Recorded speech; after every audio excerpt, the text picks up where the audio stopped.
trusted by studios all over the world since the 70s. A select group of monitors that shaped what we hear today. Some reborn decades later, but are they really that good?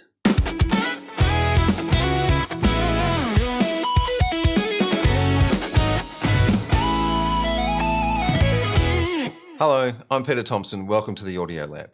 In this episode, we're diving into 5 monitors that defined the sound of modern audio. Yamaha, Genelec, JBL, Dynaudio, and Auratone. They've been the trusted tools of studios, post houses, and broadcast control rooms for decades, and somehow they're still relevant today. Before we get rolling, quick favour, about 90% of people watching the Audio Lab aren't subscribed yet.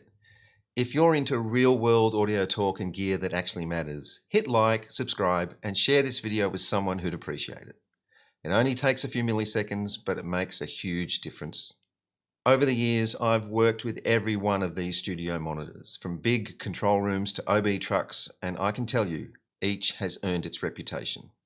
This isn't just my top 5. It's a list that most engineers would agree shaped the way we hear recorded sound today. So let's get into it. In no particular order, number 5, the Auratone 5C Super Sound Cube, a tiny box with a 4.5-inch driver and almost no bottom end. On paper, it looked like a toy, but it became the reality check speaker for mix engineers through the 70s and 80s. If your mix sounded good on this, it would translate anywhere: car radio, TV, cheap boombox.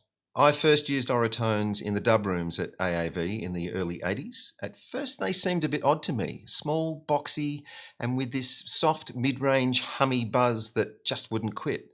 But they had a sound you could recognise instantly. You always knew when you were on Auratones. When I moved to Network 10 later that decade, they were still there, probably the same pair taped together, humming and still judging everyone's EQ choices. Why it still matters is that the Auratone reminds us that translation is everything. If your mix only sounds good on your own monitors, you've missed the point. They're like the industry's black coffee, bitter, honest, and impossible to fake your way through. At number 4, Dynaudio, the Danish honesty box. They nailed what I'd call the high-res monitor for humans.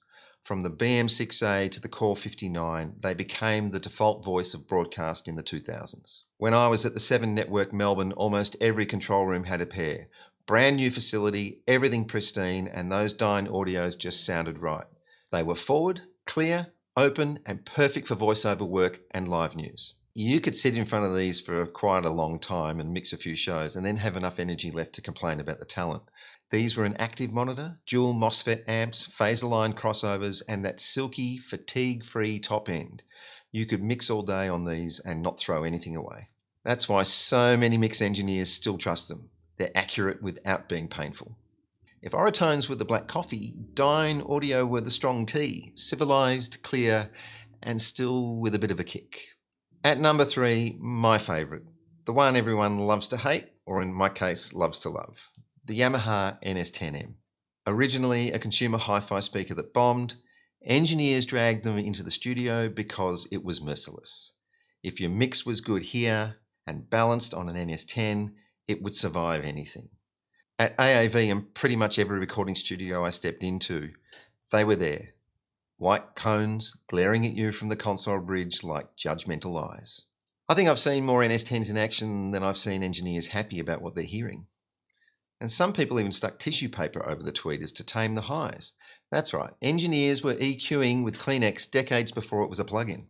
At Network 10, they were still the reference speaker. Love them or hate them, they told you the truth whether you liked it or not. They were revealing, unforgiving, and so brutally honest that they almost trained you to fear them. At number 2, the Finnish precision machine, Genelec. Built like an aircraft component, sounds like an X-ray. I met my first 8040Bs while freelancing as an audio director for live sport OBs. Every truck had them. Same tone, same attitude. Don't argue, just fix the mix. They had that trademark flat response and incredible imaging, but a little bit too much of the metal dome tweeter on a long shift could get a bit tiresome. Later on, I started seeing them pop up in post suites and broadcast control rooms, and the story was the same. Consistent, detailed, surgical precision. They're not cheap, but they're predictable, and in a live broadcast environment, Predictability is everything.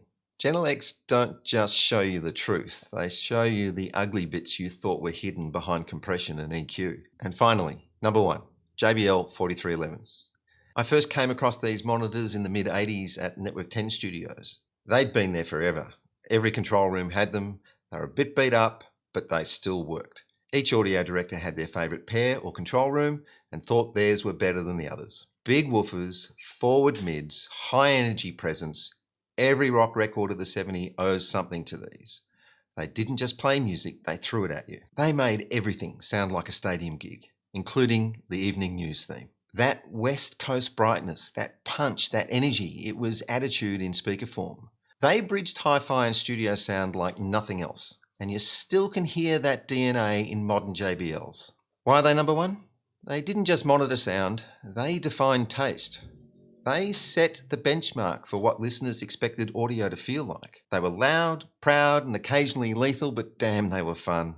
These 5 monitors didn't just play back sound, they taught us how to hear it. I've worked on every one of them, and each one taught me something different about the truth of sound. The Auratone keeps you honest, the Dyn tells you the truth, the NS-10 keeps you disciplined, the Genelec just keeps you consistent, and the JBL reminds you why we love audio in the first place.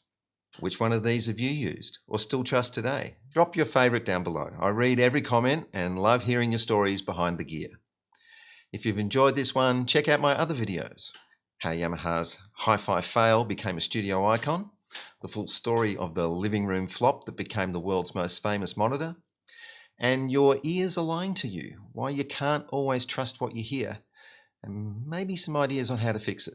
Both are linked in the description. And if you haven't already, hit subscribe. It takes just a couple of milliseconds and helps me keep the Audio Lab growing.